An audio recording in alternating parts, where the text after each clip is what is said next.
Video பார்த்துட்டு இருக்கிற என்னுடைய அன்பார்ந்த யூடியூப் சேனல் வியூவர்ஸ் அனைவருக்கும் என்னுடைய முதற்கண் வணக்கத்தை தெரிவித்துக் கொள்கிறேன். இந்த வீடியோல பாத்தீங்கன்னா டைம் டொமைன் ஸ்பெசிபிகேஷன்ஸ்க்கும் ஃப்ரீக்வன்சி டொமைன் ஸ்பெசிபிகேஷன்ஸ்க்கும் நடுவில் இருக்கிற ரிலேஷனை பத்தி நான் கொஞ்சம் எக்ஸ்பிளைன் பண்ணியிருக்கேன். அது மட்டும் இல்லாம ஃப்ரீக்வன்சி ரெஸ்பான்ஸ்னா என்னங்கிறதையும் நான் இன்ட்ரோடியூஸ் பண்ணியிருக்கேன். நான் இது வரைக்கும் என்னோட வீடியோஸ்ல எல்லாம் பாத்தீங்கன்னா டைம் ரெஸ்பான்ஸை பத்தி சொல்லியிருக்கேன். அதாவது லெக்சர் 11, லெக்சர் 10, 9 எல்லாம் பாத்தீங்கன்னா எல்லாம் டைம் ரெஸ்பான்ஸ் பேஸ் பண்ணி இருக்கும். அதாவது மேத்தமேட்டிக்கல் மாடலிங் முடிஞ்சதுக்கு அப்புறம். ஸோ இந்த வீடியோல ஃப்ரீக்வன்சி ரெஸ்பான்ஸை இன்ட்ரோடியூஸ் பண்ணிட்டு டைமுக்கும் ஃப்ரீக்வன்சி டொமைன் ஸ்பெசிஃபிகேஷன்ஸ்க்கும் என்ன ரிலேஷன் அப்படிங்கிறத நான் எக்ஸ்பிளைன் பண்ணியிருக்கேன். சரி, ப்ரெசன்டேஷனுக்கு போலாமா? அப்ஜெக்டிவ்ஸ் ஆஃப் த ப்ரெசன்டேஷன் என்னன்னா ஏற்கனவே சொன்ன மாதிரி ஃப்ரீக்வன்சி ரெஸ்பான்ஸ்னா என்னன்னு டிஸ்கிரைப் பண்ணி ஃப்ரீக்வன்சி டொமைன் ஸ்பெசிஃபிகேஷன்ஸை கண்டுபிடிக்கணும். அப்புறம் டைம் டொமைனுக்கும் ஃப்ரீக்வன்சி டொமைன் ஸ்பெசிஃபிகேஷன்ஸ்க்கும் நடுவில் இருக்கிற கோரிலேஷனை எஸ்டாப்ளிஷ் பண்ணணும். ஃபர்ஸ்ட் ஆஃப் ஆல் நம்ம என்ன பார்த்தோம் அப்படின்னு பாத்தீங்கன்னா, நம்ம டைம் டொமைன்ல இப்போ வந்து நமக்கு டிசைர்ட் ரெஸ்பான்ஸ் வரணும் அப்படின்னா நம்ம ஏற்கனவே பார்த்திருக்கோம். ரெஸ்பான்ஸ் நமக்கு வேணும்னா அதுக்கு தகுந்த மாதிரி போல்ஸ் அட்ஜஸ்ட் பண்ணணும் அப்படின்ட்டு. ஸோ அந்த க்ளோஸ்ட் லூப் போல்ஸை டிசைர்ட் ரெஸ்பான்ஸுக்கு தகுந்த மாதிரி, அதாவது நமக்கு எந்த மாதிரி ஓவர் ஷூட் வேணும், எந்த மாதிரி செட்டிலிங் டைம் வேணும், அதுக்கு தகுந்த மாதிரி க்ளோஸ் லூப் போல்ஸ் அட்ஜஸ்ட் பண்றது ரூட் லோக்கஸ் டெக்னிக்ல பண்ணலாம் அப்படின்னு பார்த்தோம்.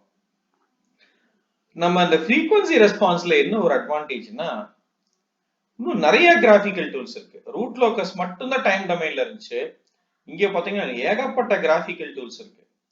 அதுவும் எஸ்பெஷலி இதை வந்து கண்ட்ரோலர் டிசைனுக்கும் காம்பன்சேட்டர் டிசைனுக்கும் ரொம்ப எஃபெக்டிவா யூஸ் பண்ணலாம். ஸோ அது ஒரு மெயின் அட்வான்டேஜ் அப்படின்னே சொல்லலாம் ஃப்ரீக்வன்சி ரெஸ்பான்ஸ்ல. ஃப்ரீக்வன்சி ரெஸ்பான்ஸ் அப்படின்னா என்னன்னா, நம்ம இது வரைக்கும் என்னென்ன இன்புட்லாம் பார்த்தோம்னா ஸ்டெப், ரேம்ப், பாராபாலிக், இம்பல்ஸ் எல்லாம் பார்த்தோம். சைனசாய்டல் சிக்னல் இன்புட் வந்ததுன்னா எப்படி பார்க்கிறதுங்கிறது நான் டைம் டொமைன் ஸ்பெசிஃபிகேஷன் ஆரம்பத்தில் ஸ்டாண்டர்ட் டெஸ்ட் சிக்னல்ஸ்லேயே சொன்னேன். சைனசாய்டல் சிக்னலுக்குன்னு தனியா ஒரு சாப்டரே இருக்கு அப்படின்ட்டு. ஸோ அந்த ஃப்ரீக்வன்சி ரெஸ்பான்ஸை பத்தி தான் இப்போ சொல்றேன். ஸோ இன்புட் சைனசாய்டல் சிக்னலா இருந்துச்சுன்னா ஃப்ரீக்வன்சி ரெஸ்பான்ஸ்ங்கிறது என்னன்னா அவுட்புட் கண்டுபிடிச்சு அது ஸ்டெடி ஸ்டேட்ல எப்படி வரும் அப்படின்னு பாக்குறதா ஃப்ரீக்வன்சி ரெஸ்பான்ஸ். உதாரணத்துக்கு இன்புட் வந்து ஒரு லீனியர் டைம் இன்வேரியன்ட் சிஸ்டம்க்கு இந்த மாதிரி இருக்கிறதா வச்சுக்கலாம். A into sin omega t. இதுல ஏங்கிறது மேக்னிடியூட்னு தெரியும் நமக்கு, ஒமேகாங்கிறது ஆங்குலர் ஃப்ரீக்வன்சி. இப்போ இந்த லீனியர் டைம் இன்வேரியன்ட் சிஸ்டம் ஸ்டேபிளா இருந்துச்சுன்னா அவுட்புட் என்ன வரும்னா பாருங்க, B sin of omega t plus 5. So ஏங்கிறது இன்புட்டோட மேக்னிடியூட், பிங்கிறது அவுட்புட்டோட மேக்னிடியூட், அதாவது ஆம்பிளிடியூட்னு அர்த்தம். ரெண்டுமே பாருங்க ஃப்ரீக்வன்சி சேம், ஆனா அவுட்புட் இன்புட்ல இருந்து லேக் ஆகலாம் இல்ல லீட் ஆகலாம். +5 பாசிட்டிவ் ஆங்கிள் இருந்துச்சுன்னா output will lag behind the input, will lead the input. மைனஸ்ல இருந்துச்சுன்னா output will lag behind the input. So இது நமக்கு நல்லாவே தெரிஞ்ச விஷயம் தான், ரைட்? இப்போ இத பத்தி தான் நம்ம டீடைலா பார்க்க போறோம்.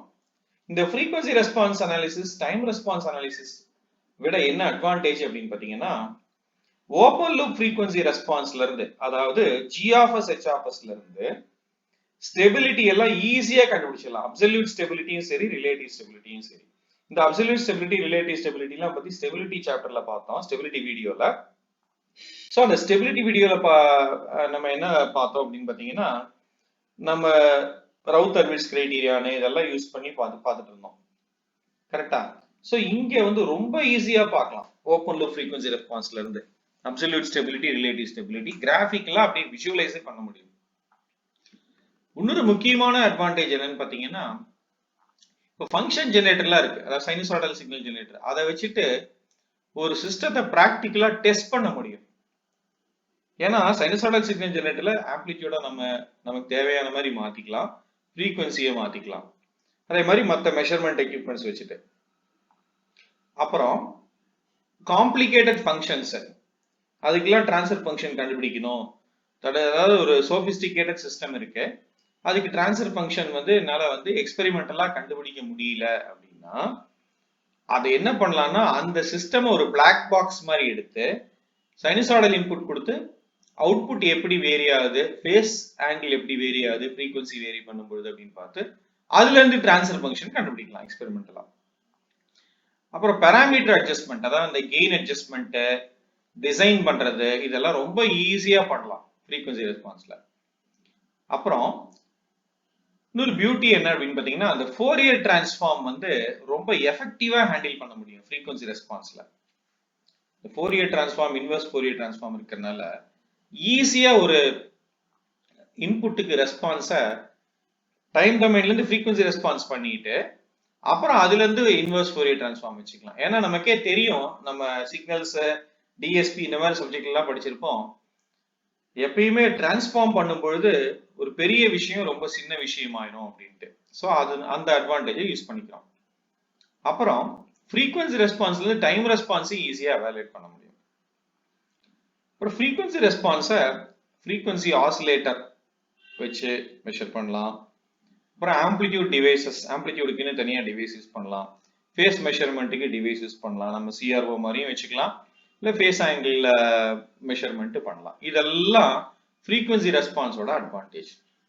லிமிடேஷன்ஸ் என்ன, குறைபாடுகள் என்ன அப்படின்னு பார்த்தீங்கன்னா, லீனியர் சிஸ்டம்ஸ்க்கு மட்டும் தான் இதை அப்ளை பண்ண முடியும்.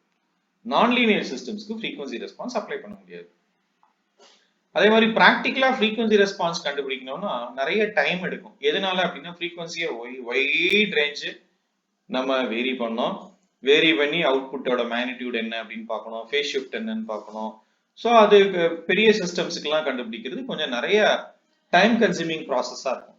ரியல் டைம்ல டைம் ரெஸ்பான்ஸ் எடுத்து டக்குன்னு இன்புட் கொடுத்து அவுட்புட் பார்க்கறத விட இது வந்து கொஞ்சம் பார்க்கறதுக்கு கொஞ்சம் அதிகமான டைம் கன்சம்ஷன் வரும், அவ்வளவுதான்.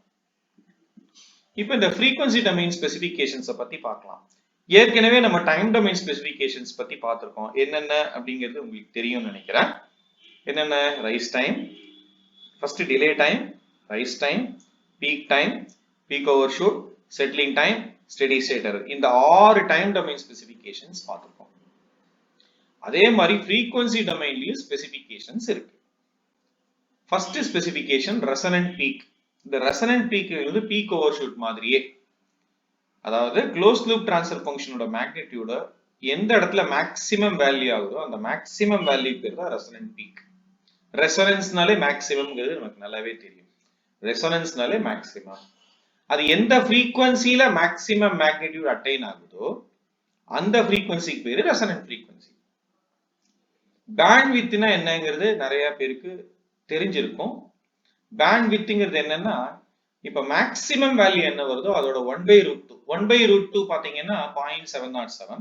அது 20 லாகிருதம் எடுத்தீங்கன்னா -3 dBன்னு வரும். அப்போ -3 dBல இருந்து அந்த மேக்ஸிமம் 0 dBக்குள்ள என்னென்ன ரேஞ்ச் ஆஃப் ஃப்ரீக்வன்சிஸ் வருதோ அது எல்லாமே பேண்ட்வித். ரைட். கட் ஆஃப் ரேட்னா என்னன்னா, இந்த போடே பிளாட் லாக் மேக்னெட்டிக் கர்வ் நம்ம பின்னாடி பார்ப்போம், போடே பிளாட்னு சொல்லுவோம். அதோட ஸ்லோப்பை கட் ஆஃப் ஃப்ரீக்வன்சிக்கு பக்கத்துல என்ன ஸ்லோப்போ அதுதான் cut off rate. So cut off ரேட்டுங்கிறது slope of the log magnitude curve near the cut off frequency. சரி, இதெல்லாம் எப்படி கண்டுபிடிக்கிறதுங்கிறது கொஞ்சம் பார்க்கலாம். அங்க பார்த்த மாதிரியே செகண்ட் ஆர்டர் சிஸ்டமோட ட்ரான்ஸ்ஃபர் ஃபங்க்ஷன் எடுத்துக்கலாம். C of s by R of s equal to omega n square by s square plus 2 zeta omega n plus omega n square இருக்கு இல்லையா? அதே ட்ரான்ஸ்ஃபர் ஃபங்க்ஷன்ல s equal to j omega ன்னு போடணும். Frequency ரெஸ்பான்ஸ்னால s is equal to j omega அப்படின்னு போடணும் அப்படின்னு நீங்க ஏற்கனவே சர்க்யூட் தியரியில படிச்சிருப்பீங்க. அதே மாதிரி நிச்சயமா அந்த இதுல சிக்னல்ஸ் அண்ட் சிஸ்டம்ஸ்லயும் படிச்சிருப்பீங்க. அதனால s is equal to j omega அப்படின்னு போட்டீங்கன்னா என்ன அர்த்தம்னா, ஃப்ரீக்வன்சி ரெஸ்பான்ஸ் சைனசாய்டல் இன்புட் கண்டுபிடிக்கிறோம்னு அர்த்தம். பாருங்க, C of s by R of s க்குள்ள s equal to j omega போட்டிருக்கேனா, omega n square by s square க்குள்ள இங்க j omega square போட்டிருக்கேனா, 2 zeta omega n s க்குள்ள j omega போட்டிருக்கேனா plus omega n square. இத normalise பண்றதுக்காக என்ன பண்றேன்னா, numerator denominator ரெண்டையுமே omega n square ஆல டிவைட் பண்றேன். அப்போ omega n square by omega n square என்ன ஆயிரும்? 1 ன்னு ஆயிரும். இங்க j omega whole square minus omega square ஆயிரும். அப்போ minus omega square by omega n square வரும். இந்த omega by omega என்ன u ன்னு எடுத்துக்கிறேன். இந்த uங்கிறது நார்மலைஸ்டு சிக்னல் ஃப்ரீக்வன்சின்னு அர்த்தம். அப்போ இந்த இடத்துல minus omega square by omega n square u square ன்னு எடுத்துக்கிறேன், minus u square. இங்க omega n square by omega n square 1 ஆயிடுமா? அதான். சோ இந்த ரெண்டு டேர்ம் எடுத்தா 1 minus u square. இங்க பாருங்க, j 2 zeta omega n omega, இங்கே ஒமேகா n ஸ்கொயரால டிவைட் பண்ணும்போது ஒரு ஒமேகா n கேன்சல் ஆச்சுன்னா ஒமேகா பை ஒமேகா n ஆயிரும். ஒமேகா பை ஒமேகா என்னங்கிறது வேற ஒண்ணும் இல்ல u. அப்ப j 2 zeta u ஆயிடுமா? அப்ப c of j omega by r of j omega in terms of u 1 by 1 minus u square plus j 2 zeta u. அப்ப இதுக்கு மேக்னிட்யூட்னா என்ன பண்ணுவோம்? காம்ப்ளெக்ஸ் நம்பருக்கு என்ன பண்ணுவோம்? Real part square plus imaginary part square, அவ்வளவுதான். 1க்கு 1 1 minus u square whole square 2 zeta u whole square square ரூட்ல எடுத்தாச்சு. phi எப்படி கண்டுபிடிக்கணும்? 1 ஓட ஃபேஸ் ஆங்கிள் 0, டினாமினேட்டர் நம்ம மைனஸ் பண்ணோம், tan inverse of imaginary part 2 zeta u, real part 1 minus u square, that's all. Right. இப்போ நம்ம என்ன பார்க்கறோம்? ரெசனன்ட் பீக் கண்டுபிடிக்கணும். ரெசனன்ட் பீக்னா எந்த frequencyல மேக்ஸிமம் வேல்யூ ஆகுதுன்னு பார்க்கணும். So the frequency dependentங்கறனால magnitude with respect to frequency differentiate பண்ணனும், அவ்வளவுதான். with respect to frequency differentiate பண்றோம். அந்த frequency பேர் தான் resonant frequency. so u by v rule use பண்ணி இங்க differentiate பண்ணிருக்க, அவ்வளவுதான். so differentiate பண்ணி mathematical manipulationலாம் பண்ணினா இந்த மாதிரி ஒரு cubic function வரும்.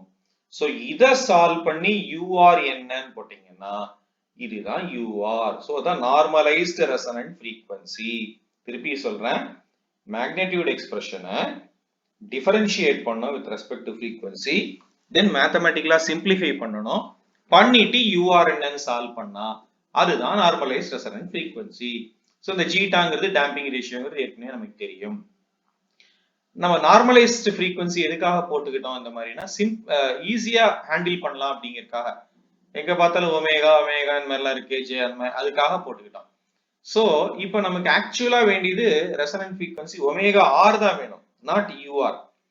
u equal to omega by omega n. Omega என்ன? u into omega n. அப்போ ur கண்டுபிடிச்சிருக்கோம். அப்போ omega r என்ன பண்ணோம்? omega n ஆல மல்டிப்ளை பண்ணோம், அவ்வளவுதான் இங்க பண்ணிருக்கு பாருங்க. இத பார்த்தாலே உங்களுக்கு தெரியும். இதே மாதிரி அங்க ஒண்ணு நம்ம கண்டுபிடிச்சிருப்போம். என்னன்னா damped frequency of oscillations omega d equal to omega n into root of 1 minus zeta square. சரி, இந்த frequency-ய இந்த magnitude expressionல u க்கு பதிலா இத substitute பண்ணினால், simplify பண்ணினால் ஒரு ஆன்சர் வரும். அதுதான் resonant peak or peak resonance. திருப்பி சொல்றேன், இந்த frequency-ய u க்கு பதிலா இந்த இடத்துல substitute பண்ணி simplify பண்ணால் ஒரு expression வரும். அதுதான் resonant peak. சோ அப்ப resonant peak resonant frequency கண்டுபிடிச்சாச்சு. அடுத்தது bandwidth. bandwidthனா நான் ஏற்கனவே சொன்னேன், gain more than minus 3 dB. minus 3 dB ங்கிறது 20 லாகரிதம்ல, அப்ப டைரக்ட் கெயின்ல 1 by root 2 நான் ஏற்கனவே சொன்னேன். சோ magnitude expression இருக்கு இல்லையா, இத அப்படியே 1 by root 2 க்கு ஈக்குவேட் பண்ணிருக்கேன் பாருங்க. u க்கு பதிலா u bin போட்டேன், that's all. சோ போட்டு அதுக்கு அப்புறம் என்ன பண்றேன் அப்படினு பாத்தீங்கன்னா ரொம்ப சிம்பிள். இந்த எக்ஸ்பிரஷனை ஸ்கொயர் பண்றேன், ஸ்கொயரிங் ஆன் both sides பண்றேன், பண்ணி கிராஸ் மல்டிப்ளை பண்ணி சிம்பிளிஃபை பண்ணா இந்த மாதிரி ஒரு ஈக்குவேஷன் கிடைக்கும்.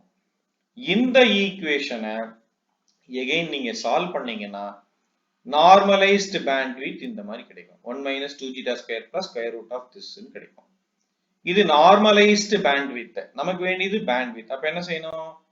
பேண்ட்வித் வேணும், omega n into normalised bandwidth. அதான் இந்த எக்ஸ்பிரஷன் அப்படியே ஒமேகா n ஆல மல்டிப்ளை பண்ணனும், அவ்வளவுதான். பாருங்க இவ்வளவு சிம்பிளா இருக்கு பாருங்க frequency domain specifications. சரி, இப்போ இந்த frequency domain specificationsக்கும் டைம் domain specificationsக்கும் உள்ள கோரிலேஷன் பார்க்கலாமா? ரைட். இப்போ இங்க பாருங்க, இப்போ நான் ரெண்டு ரெஸ்பான்ஸ் நான் வரைஞ்சிருக்கேன் இந்த இடத்துல with respect to normalized frequency. So இங்க பாத்தீங்கன்னா m ஓட எக்ஸ்பிரஷன் இருக்கு, அதே மாதிரி mr ஓட எக்ஸ்பிரஷன் இருக்கு, m ஓட எக்ஸ்பிரஷன் இருக்கு, mr ஓட எக்ஸ்பிரஷன் இருக்கு. சோ with m வந்து with respect to u வந்து நான் இதுல வந்து வரைஞ்சிருக்கேன். இப்ப m with respect to u வரையும் பொழுது என்ன ஆகுது அப்படின்னு பாத்தீங்கன்னா இந்த எக்ஸ்பிரஷனை யூஸ் பண்ணி டிஃபரண்ட் வேல்யூஸ் ஆஃப் u க்கு என்ன m அப்படின்னு பார்க்கணும். அப்ப பாருங்க u அப்படி வேரி பண்ணிருக்கேன். So different values of m க்கு, சோ இப்போ டிஃபரண்ட் வேல்யூஸ் ஆஃப் u க்கு m என்னன்னு பார்த்தானா less than zeta வந்து less than 0.707. அதாவது less than 0.707 னா அதாவது இந்த இடத்துல ஜீட்டாவோட வேல்யூ 0.707 விட கம்மியா இருந்துச்சுன்னா இந்த m வேல்யூ என்ன ஆகும்னா அப்படியே இன்க்ரீஸ் ஆயிட்டே வரும். இன்க்ரீஸ் ஆகி அதுக்கப்புறம் அப்படியே டிக்ரீஸ் ஆகும். u ஓட வேல்யூ மாற மாற மாற மாற ரைட் எக்ஸாக்ட்டா ஜீட்டா ஈக்குவல் டு 0.707 இதுல சப்ஸ்டிடியூட் பண்ணி போட்டீங்கன்னா எப்படி வரும்னா இந்த மாதிரி வரும். இது நீங்க வெரிஃபை பண்ணிக்கலாம், வேற ஒண்ணுமே இல்லை, இந்த எக்ஸ்பிரஷன் யூஸ் பண்ணி. அவ்வளவுதான். இந்த எக்ஸ்பிரஷன் எம்ஆர் வேணும்னா இதை வச்சு பார்த்துக்கோங்க, அவ்வளவுதான். ரைட். ஸோ இந்த எம்ஆர் ஓட வேல்யூ எந்த இடத்துல வருங்கிறது யூஆர். சரியா? ரைட். இதுல அதே மாதிரி ஃபேஸ் ஆங்கிள் பாத்தீங்கன்னா, ஃபேஸ் ஆங்கிள் எப்படி இருக்கு இல்லையா, இந்த ஃபேஸ் ஆங்கிள் எக்ஸ்பிரஷனை நீங்க போட்டீங்கன்னா என்ன வரும்னா u, அதாவது u is equal to 1 இல்ல ஃபேஸ் ஆங்கிள் -90 ஆயிடும். u is equal to 1 போட்டீங்கன்னா 1 minus 1 0, so minus tan inverse infinity 90 degree ஆயிடும், -90 degree. அதுக்கு மேல இன்க்ரீஸ் பண்ணா u வந்து அதுக்கு மேல நம்ம இன்க்ரீஸ் பண்ணா 1க்கு மேல இன்க்ரீஸ் பண்ணா என்ன ஆயிரும்னா இது நெகட்டிவ் ஆயிடும். அதாவது இந்த டேர்ம் நெகட்டிவ் ஆயிடும். u greater than 1னா இது நெகட்டிவ் ஆயிடும். அப்ப இது நெகட்டிவ் இது பாசிட்டிவ்னா ஆங்கிள் வந்து -90க்கு மேல இருக்கும்னு அர்த்தம். அது நீங்க கால்குலேட்டர் வச்சு செக் பண்ணிக்கலாம். சோ இந்த மாதிரி ஃபேஸ் ஆங்கிள் இப்படி டிக்ரீஸ் ஆயிட்டே இருக்கும் இந்த மாதிரி. ரைட். இப்போ ஒரு முக்கியமான விஷயம் என்னன்னா ரெசனன்ட் பீக் பார்த்தோம். இதுல இப்படி இருக்கு எக்ஸ்பிரஷன். ஒமேகா பாத்தீங்கன்னா இப்படி. இந்த இதுல ஜீட்டா வந்து 2 ஜீட்டா ஸ்கொயர் லெஸ் தேன் 1 இருந்தாதான் இது valid. 2 zeta square greater than 1 ஆயிடுச்சுன்னா இது இமேஜினரி ஆயிடும். எந்த வேல்யூக்கு இது வந்து ரியலா இருக்கும்னா zeta 2 zeta square equal to 1, அப்ப zeta square equal to 1/2, zeta equal to 1/√2. அப்ப ஜீட்டா லெஸ் தேன் 1/√2னா மட்டும்தான் இது செல்லுபடி ஆகும். அப்போ ஜீட்டா லெஸ் தேன் 1/√2னா தான் ரெசனன்ட் பீக் வரும். அதுக்கு மேல இந்த ரெசனன்ட் பீக்கை பத்தி நம்ம பேசவே முடியாது. அதனாலதான் இங்க வந்து கோரிலேஷன் பிரேக்ஸ்ன்னு போட்டிருக்கேன். ஜீட்டாவோட வேல்யூ வந்து கம்மியா இருக்க இருக்க இருக்க இருக்க என்ன ஆகும்னா எம்ஆர் வேல்யூ ஜாஸ்தி ஆயிட்டே போகும். அதுதான் இங்க போட்டிருக்கேன் பாருங்க. அதனால இது போய் இன்ஃபினிட்டில போய் இதை முட்டும், அவ்வளவுதான். இதே நம்ம டைம் டொமைன்ல பாத்தீங்கன்னா பீக் ஓவர் ஷூட் நமக்கு தெரியும். டேம்பிங் ரேஷியோ 0ல 1 இருக்கும், அதான் 100% இருக்கும். அப்புறம் டேம்பிங் ரேஷியோ 1ல டேம்பிங் ரேஷியோ 0ல 100% ஆர் 1 இருக்கும் பீக் ஓவர் ஷூட். அதே டேம்பிங் ரேஷியோ 1ல பீக் ஓவர் ஷூட் என்ன ஆயிடும் அப்படின்னா 0 ஆயிடும். ஏன்னா கிரிட்டிக்கலி டேம்ப்டுங்கும் போது ஓவர் ஷூட்டே இருக்காது. இப்ப 0.707ல இருந்து 1 இது எக்ஸிஸ்ட் ஆகுது. ஆனா இது 0.707க்கு மேல இப்படி நின்னு போச்சு பாருங்க கோரிலேஷன். ஆனா இந்த கோரிலேஷன் பிரேக் ஆகுறது ஒரு ப்ராப்ளமே இல்லை. ஏன்னா ஜீட்டா கிரேட்டர் than 0.707 வந்து நம்ம நார்மலா டிசைனே பண்ண மாட்டோம் டேம்பிங். சோ அதனால இது ஒரு சீரியஸ் ப்ராப்ளம் இல்ல அப்படின்னு சொல்ல வரேன். சோ அப்ப இந்த பீக் ஓவர் ஷூட்டும் ரெசனன்ட் பீக்குக்கும் நல்ல கோரிலேஷன் இருக்குங்கிறத ஃபர்ஸ்ட் பாயிண்ட் சொல்லியிருக்கேன். சோ டேம்பிங் ரேஷியோவை இன்க்ரீஸ் பண்ணா ரெசனன்ட் பீக்கும் குறையுது, பீக் ஓவர் ஷூட்டும் குறையுது. Right. So resonant peak and resonant ஃப்ரீக்வன்சிங்கிறது, so resonant peak and resonant ஃப்ரீக்வன்சிங்கிறது கிட்டத்தட்ட peak overshoot and damped frequency மாதிரி அப்படின்னு சொல்லியிருக்காங்க. அதான் சொல்லியிருக்காங்க. கோரிலேஷன் வந்து டேம்பிங் ரேஷியோ 0.707 பிரேக் ஆகுது. இது ஒரு பெரிய விஷயம் இல்லை. அதே மாதிரி இந்த ஒமேகா ஆர் பை ஒமேகா ஆரோட ரிலேஷன் நமக்கு தெரியும், இங்கதான் பார்த்தோம். ஒமேகா டி நான் ஏற்கனவே சொன்னேன் டைம் டொமைன்ல இருந்து இப்படி எழுதலாம் அப்படின்ட்டு. சோ இதை 1 டிவைடட் பை அதர் போட்டீங்கன்னா 1/√(1 minus 2 zeta square by 1 minus zeta ஸ்கொயர்னு வரும். So with respect to zeta நீங்க இதை வரைஞ்சீங்கன்னா என்ன ஆகும்னா இது அப்படியே ஜீட்டா இன்க்ரீஸ் ஆகி இன்க்ரீஸ் ஆகி இன்க்ரீஸ் ஆகி omega R by omega d அப்படியே டிக்ரீஸ் ஆகி வந்து இந்த சர்க்கிளோட ஒரு குவார்டர் ஆஃப் அ சர்க்கிள் மாதிரி வந்துடும். 0.707ல பாத்தீங்கன்னா இது வந்து 0 ஆயிடும், நியூமரேட்டர் 0 ஆயிடும். ஏன்னா ஏற்கனவே பார்த்தோம் ஜீட்டா ஈக்குவல் டு 0.707ல அதாவது 1/√2ல இது கரெக்டா 1 ஆயிடும். சோ அதுக்கு மேல இது ஹார்ட்லி பர்செப்டிபிள் இந்த இடத்துல சொல்லிட்டேன். சோ அதனாலதான் நியூமரேட்டர் 0 ஆறனால omega R by omega d 0 ஆகுது. சோ அப்படி டிக்ரீஸ் ஆயிட்டே வரும். இங்க peak overshoot e power minus zeta by root of 1 minus zeta square இது எப்படி வருதுங்கிறதுக்கு இது இங்க சொல்லியிருக்கோம், வேற ஒன்றும் இல்லை. இது ஏற்கனவே நமக்கு தெரிஞ்ச விஷயம். அப்புறம் பேண்ட்விட் பாத்தீங்கன்னா இந்த பேண்ட்விட் இந்த எக்ஸ்பிரஷன் இருக்கு இல்லையா, இந்த எக்ஸ்பிரஷன்ல ஜீட்டாவை சப்ஸ்டிடியூட் பண்ணி பாத்தீங்கன்னா பேண்ட்விட் அப்படியே டிக்ரீஸ் ஆயிட்டே இருக்கும். 1/√2 damping ratio இருக்கும்போது bandwidth நார்மலைஸ் bandwidth 1 வரும். அதாவது இந்த எக்ஸ்பிரஷன்ல ஜீட்டா 1/√2 போடும்போது இந்த UB யோட வேல்யூ கரெக்டா 1 வரும். அது நீங்க செக் பண்ணிக்கலாம். இந்த bandwidth எதை சொல்லுது அப்படின்னா ஸ்பீட் ஆஃப் த ரெஸ்பான்ஸ் சொல்லுது. அதாவது கிட்டத்தட்ட bandwidth அப்படிங்கிறது என்ன அப்படின்னா நம்ம அந்த ரைஸ் டைம் மாதிரி more or less like rise time டொமைன்ல. அப்ப bandwidth ஜாஸ்தியா இருக்குன்னா என்ன அர்த்தம்? ஃபாஸ்டா இருக்குன்னு அர்த்தம். ஆனா நாய்ஸ் ஃபில்டரிங் கேரக்டரிஸ்டிக் லெஸ்ஸா இருக்குன்னு அர்த்தம். இது நமக்கு தெரியும்.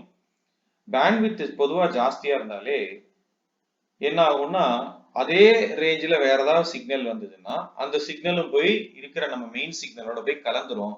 கலந்ததுன்னா ஃபில்டர் பண்றது கஷ்டமா இருக்கும். அதனால நார்மலா ரொம்ப ஹை பேண்ட்வித் போக மாட்டோம், மாடரேட் பேண்ட்வித் தான் போகும்.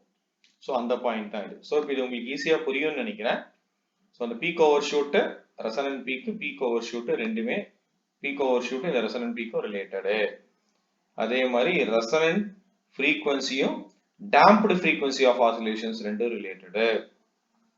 அப்புறம் correlation between time and frequency domain specifications damping ratio 0.707க்கு மேல இல்ல. ஆனா அது ஒரு பெரிய ப்ராப்ளம் இல்லை. ஸோ பேண்ட்வித்ங்கிறது ஸ்பீட் ஆஃப் த ரெஸ்பான்ஸை இண்டிகேட் பண்ணுது. பேண்ட்வித் அதிகமானா நாய்ஸ் ஃபில்டரிங் கேரக்டரிஸ்டிக் கம்மியாயிரும். ரைட், இதை நம்ம புரிஞ்சுக்கலாம் இந்த ஃப்ரீக்வன்சி ரெஸ்பான்ஸ் ஸ்பெசிஃபிகேஷனை. ஒரு எக்ஸாம்பிள் கொடுத்திருக்காங்க. ரெசனன்ட் ஃப்ரீக்வன்சி, ரெசனன்ட் பீக், பேண்ட்வித்லாம் கண்டுபிடின்ட்டு. இது டைரக்டா ஃப்ரீக்வன்சி டொமைன்லயே கொடுத்துட்டாங்க. சோ நம்ம அந்த இந்த ஃபார்ம்ல கொண்டு வந்துக்கணும். எப்பவுமே இந்த ஃபார்ம் 1/1 - இந்த ஃபார்ம்ல கொண்டு வந்துக்கணும். அதனால நியூமரேட்டர் டினாமினேட்டர் ரெண்டையும் 5 ஆல டிவைட் பண்ணிட்டேன் பாருங்க. 1 1 கரெக்டா? Right, 5/5 1 j2 omega 5 j omega whole square by 5. So இது வந்து 1/1 plus j2 ஜீட்டா இந்த ஃபார்ம்ல நம்ம கொண்டு வரணும். கரெக்ட் தானே? அதான் இங்க எழுதியிருக்கோம். அதான் இங்க எழுதியிருக்கோம். கரெக்ட் தானே? 1/1 - u ஸ்கொயர். ஒயுங்கிறது omega by omega u square j2 zeta omega by omega. அதான் இங்க எழுதியிருக்கு, வரணும் இல்ல. சோ இதுல பாத்தீங்கன்னா j omega by omega n whole square. So இந்த இடத்துல j square. So omega by omega n whole square. அந்த 5 உள்ள கொண்டு போயிட்டோம்னா √5 ஆயிருமா? இப்ப j omega by √5 whole square ஆயிடும். அப்போ omega by omega n whole square is இந்த இடத்துல என்ன ஆயிரும்? ஒமேகா பை √5 ஹோல் ஸ்கொயர் ஆயிரும். அப்போ omega by omega n whole square என்ன ஆயிடும்னா 1/√5 ஸ்கொயர். சோ இந்த இடத்துல என்னன்னா √5 omega n is nothing but √5. So இந்த ரெண்டையும் கம்பேர் பண்ணும் பொழுது ஒமேகா n √5 2.236. ரைட், இந்த 2 zeta omega by omega n ல இப்போ ஒமேகா n வேல்யூ தெரியும். So 2 zeta omega by omega n is nothing but 2/5 omega. கரெக்ட்டா? சோ இப்போ இதுல ஜீட்டா என்ன ஒமேகா ஒமேகா கேன்சல் ஆச்சுனா இந்த மாதிரி எக்ஸ்பிரஷன் வரும். இதுல ஒமேகா n 2.236 சப்ஸ்டிட்யூட் பண்ணுங்க. That's all. வேற ஒண்ணுமே இல்ல. இந்த எக்ஸ்பிரஷனை ஸ்டாண்டர்ட் ஃபார்முக்கு கொண்டு வந்து ஒமேகா n என்ன ஜீட்டா n என்னன்னு பார்க்கணும். அவ்வளவு ஜீட்டா என்னன்னு பார்க்கணும், அவ்வளவுதான். அப்புறம் இந்த ஒமேகா n ஜீட்டாவும் கிடைச்சதுன்னா mr க்கு எக்ஸ்பிரஷன் இருக்கு. அப்படியே தூக்கி இந்த ஃபார்முலால சப்ஸ்டிட்யூட் பண்ணிருக்கேன். ஒமேகா க்கு எக்ஸ்பிரஷன் இருக்கு, பேண்ட்வித்க்கு எக்ஸ்பிரஷன் இருக்கு. அப்படியே அந்த வேல்யூவை சப்ஸ்டிட்யூட் பண்ணி கால்குலேட்டர்ல போட்டு தட்டினீங்கன்னா ஆன்சர் வந்துரும். That's all. Very very simple. அடுத்த எக்ஸாம்பிள். ஒரு செகண்ட் ஆர்டர் ஃபீட்பேக் கண்ட்ரோல் சிஸ்டம்ல ஓவர் ஷூட் 25% க்கு மேல போக கூடாது. Corresponding limiting values of damping ratio and resonant peak என்ன அப்படின்னு கேட்டிருக்காங்க. சோ அதே மாதிரி ஒமேகா பி யோட வேல்யூ கேட்டிருக்காங்க. கரெக்டா? Time to reach peak over shoot இதெல்லாம் கேட்டிருக்காங்க. சோ இப்போ வந்து ஓவர் ஷூட் வந்து ஸ்டெப் ரெஸ்பான்ஸ்க்கு 25%, அதாவது டைம் டொமைன்ல கொடுத்திருக்காங்க. டைம் டொமைன்ல நமக்கு ஓவர் ஷூட்க்கு எக்ஸ்பிரஷன் தெரியும். என்ன expression? 100 e power minus zeta by root of 1 minus zeta square 25%. அப்ப 100 இங்க கொண்டு வந்து 0.25 taking natural logarithm on board. பாருங்க natural logarithm எடுத்துக்கோங்க பாருங்க. logarithm of natural logarithm of e power போட்டீங்கன்னா இது இப்படி வந்துரும். ln of 0.25. அடுத்து என்ன செய்றோம்? cross multiply பண்ணி squaring on both sides பண்ணி mathematically simplify பண்ணா ஜீட்டாக்கு ஒரு வேல்யூ கிடைக்குமா? அத தான் இங்க போட்டுருக்கு. அதாவது ஜீட்டாவை நேரடியாக கொடுக்காமல் மறைமுகமா ஓவர் ஷூட் மூலமா கொடுத்திருக்காங்க. That's all. சோ ஓவர் ஷூட்ல இருந்து டேம்பிங் ரேஷியோ, டேம்பிங் ரேஷியோல இருந்து ரெசனன்ட் பீக் எக்ஸ்பிரஷன்ல போன இதுல பார்த்த மாதிரியே ரெசனன்ட் பீக்ல இங்க பார்த்தோம்ல அதே மாதிரி ரெசனன்ட் பீக் எக்ஸ்பிரஷன்ல சப்ஸ்டிட்யூட் பண்ணா ரெசனன்ட் பீக் எக்ஸ்பிரஷன். ஒமேகா பிங்கிறது வேற ஒன்றும் இல்ல, அவங்க கேட்கறது அந்த ரெசனன்ட் பீக்கு தான் ஒமேகா பின்னு சொல்லியிருக்காங்க, வேற ஒன்றும் இல்ல. ஸோ அந்த ரெசனன்ட் பீக் ஒமேகா ஆர் தான். So omega expression into root of zeta square 2 zeta square. ஸோ நமக்கு இதுல வந்து ஒமேகான்னு கொடுத்துட்டாங்க, அப்படியே போட்டுக்க வேண்டியதான். ஜீட்டா இப்பதான் கண்டுபிடிச்சோம், போட்டு வேண்டியது. அடுத்தது time to reach peak overshoot, peak time கேட்கறாங்க. பீக் டைம்ங்கிறது செகண்ட் ஆர்டர் சம் நமக்கு தெரியும், pi by omega in root of zeta square. இந்த ஃபார்முலா அப்படியே சப்ஸ்டிட்யூட் பண்ணி போகணும், அவ்வளவுதான். எவ்வளவு சிம்பிளா இருக்கு பாருங்க. ஸோ கண்டிப்பா இந்த வீடியோ உங்களுக்கு பிடிச்சிருக்கும், புரிஞ்சிருக்கும்னு நினைக்கிறேன். ஸோ பிடிச்சிருந்தா லைக் பண்ணுங்க, என்னோட சேனலை சப்ஸ்கிரைப் பண்ணுங்க, இந்த வீடியோவை எல்லாருக்கும் ஷேர் பண்ணுங்க. ஸோ தட் நிறைய பேருக்கு இது யூஸ்ஃபுல்லா இருக்கும். ஸோ மீண்டும் உங்களை இன்னொரு வீடியோவில் சந்திக்கும் வரை நான் உங்களிடம் நன்றி கூறி விடைபெறுகிறேன். ஸோ உங்களுக்கு ஏதாவது சந்தேகம் இருந்ததுன்னா இந்த மெயில் ஐடிக்கு போடலாம் உங்களுடைய சந்தேகத்தை, இல்லாட்டி என்னோட வாட்ஸ்அப் அனுப்பலாம் இந்த நம்பருக்கு. ஸோ உங்களை இன்னொரு வீடியோவில் மீட் பண்ற வரைக்கும் தேங்க்யூ அண்ட் குட் பை.